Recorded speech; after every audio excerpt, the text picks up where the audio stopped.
এই ভিডিওতে আমরা বিগত 2012 সাল থেকে শুরু করে 2025 সাল পর্যন্ত যে সমস্ত প্রশ্নগুলি পরীক্ষায় এসেছে সেই প্রশ্নগুলি নিয়ে আমরা আলোচনা করব।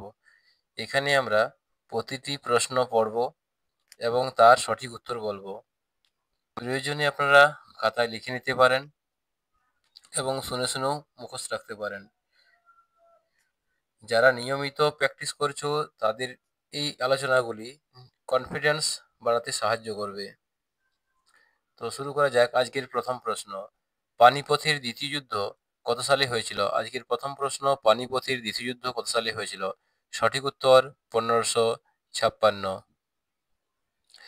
দ্বিতীয় প্রশ্ন, কংগ্রেসের সুরাট অধিবেশনে যে নরমপন্থী ও চরমপন্থীদের মধ্যে বিভাজন হয় সেটি কোন সালে অনুষ্ঠিত হয়েছিল? সঠিক উত্তর অপশন বি 1907। তার পরের প্রশ্ন, কে কানপুরে সিপাহী বিদ্রোহের নেতৃত্ব দিয়েছিলেন? সঠিক উত্তর অপশন সি নানা সাহেব। তার পরের প্রশ্ন, চিতোর কোন রাজপুত রাজ্যের রাজধানী ছিল? সঠিক উত্তর মেওয়ার, অপশন ডি মেওয়ার। তার পরের প্রশ্ন, মারাঠা ও কেশরী নামক পত্রিকা দুটি কে সম্পাদনা করতেন? সঠিক উত্তর অপশন বি বাল গঙ্গাধর তিলক। তার পরের প্রশ্ন, কলকাতায় এশিয়াটিক সোসাইটি প্রতিষ্ঠা করেন? সঠিক উত্তর option D sir William Jones. তার পরের প্রশ্ন, নিম্নোক্ত কোন ব্যক্তি ইন্ডিয়ান ন্যাশনাল কনফারেন্স প্রতিষ্ঠা করেছিলেন? সঠিক উত্তর অপশন বি সুরেন্দ্রনাথ ব্যানার্জি। তার পরের প্রশ্ন 8 নম্বর, কোটা শহরটি ভারতবর্ষের কোন রাজ্যে অবস্থিত? সঠিক উত্তর অপশন এ রাজস্থান। তার পরের প্রশ্ন, কত সালে পূর্ব পাকিস্তান থেকে স্বাধীন বাংলাদেশ গঠিত হয়? সঠিক উত্তর অপশন বি 1971। তার পরের প্রশ্ন, পেশোয়া শব্দের অর্থ কী? সঠিক উত্তর অপশন বি প্রধানমন্ত্রী। তার পরের প্রশ্ন, মহাবলীপুরমের সপ্তরথ মন্দির কোন রাজবংশের সৃষ্টি? সঠিক উত্তর পল্লব রাজবংশের সৃষ্টি। তার পরবর্তী প্রশ্ন, দিল্লিতে দাস বংশের প্রতিষ্ঠাতা কে ছিলেন বা প্রতিষ্ঠাতা সম্রাট কে ছিলেন? সঠিক উত্তর কুতুবউদ্দিন আইবক, অপশন ডি কুতুবউদ্দিন আইবক।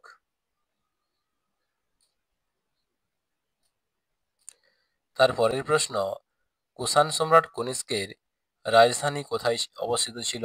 সঠিক উত্তর অপশন বি পুরুষপুর। 14 নম্বর প্রশ্ন অর্থাৎ তার পরবর্তী প্রশ্ন, দ্বিতীয় গোলটেবিল বৈঠক কত সালে অনুষ্ঠিত হয়? সঠিক উত্তর 1931 সালে, অপশন ডি 1931।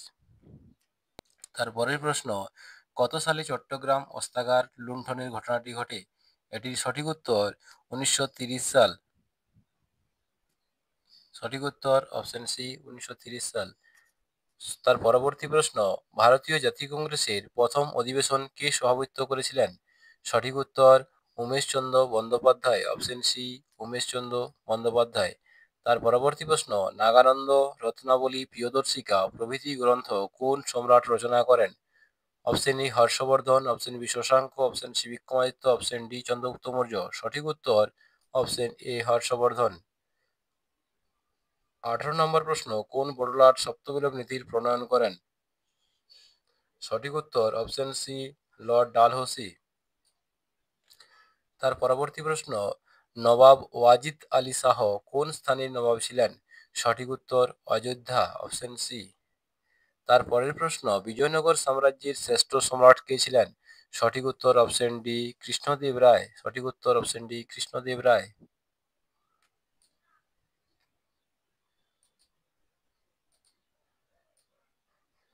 সঠিক উত্তর কৃষ্ণদেব রায়। তার পরের প্রশ্ন, নিম্নোক্ত কোন স্থানে গৌতম বুদ্ধের মহাপরিনির্বাণ ঘটে? সঠিক উত্তর অপশন ডি কুশীনগর। তার পরের প্রশ্ন, স্যার টমাস রো কোন মুঘল সম্রাটের সময় ভারতে আসেন? সঠিক উত্তর অপশন সি জাহাঙ্গীর। তার পরের প্রশ্ন, গীত গোবিন্দমকে রচনা করেন? Option D Jayadev. সঠিক উত্তর। সোমপ্রকাশ পত্রিকাটি কে সম্পাদনা করতেন? সঠিক উত্তর অপশন সি ঈশ্বরচন্দ্র বিদ্যাসাগর। তার পরের প্রশ্ন 25 নম্বর, সীমান্ত গান্ধী নামে কোন স্বাধীনতা সংগ্রামী সমধিক পরিচিত ছিলেন? সঠিক উত্তর খান আব্দুল গফফর খান। সঠিক উত্তর খান আব্দুল গফফর খান। আজকের এই প্রশ্নগুলি আলোচনায় আমাদের পর্যন্ত ছিল। এর পরবর্তী আবার প্রশ্ন নিয়ে আলোচনা করা হবে পরের পার্টে, পরের ভিডিওতে। যদি কোনো প্রশ্ন ভুল বলে মনে হয় বা কোনো উত্তর ভুল আছে বলে মনে হয়, তাহলে কমেন্ট সেকশনে জানাও। আমরা পরবর্তী ভিডিওতে তার উত্তর, সঠিক উত্তর নিয়ে আলোচনা করব বা সেই উত্তর সংশোধন করার চেষ্টা করব। আবারও রিপিট করছি, যদি কোনো প্রশ্ন ভুল বা কোনো উত্তর ভুল বলে মনে হয় কমেন্ট সেকশনে জানাও। তার সেই ভুলের সংশোধিত ভিডিও আবার নতুন করে প্রকাশ করা হবে। Thank you for watching, thank you for everyone. প্রত্যেকেই ভিডিওগুলি ফলো করো। Thank you for everyone, thank you.